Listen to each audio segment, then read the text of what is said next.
স্বয়ং ভগবান বিষ্ণুরও হৃদয় কেঁপে উঠেছিল। একদিন এক ভক্ত তাকে একটি ইট ছুঁড়ে দিয়ে বলেছিল, এই ইটের ওপর দাঁড়ান, আমি একটু পরে আসছি। এবং আজও ভগবান সেই ইটের উপরই দাঁড়িয়ে আছেন সহস্র বছর ধরে।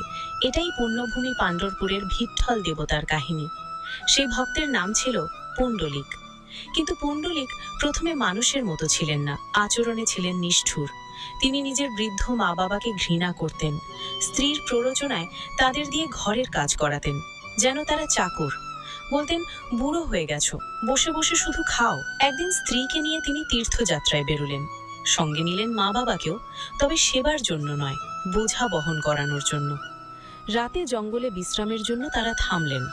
পুণ্ডলিক আর তার স্ত্রী গরম কম্বলে আরামে ঘুমিয়ে পড়ল, কিন্তু মা বাবাকে বাইরে ঠান্ডায় ফেলে রাখা হলো। রাতের মাঝামাঝি পুণ্ডলিকের ঘুম ভেঙে গেল। দেখল তিনজন দেবী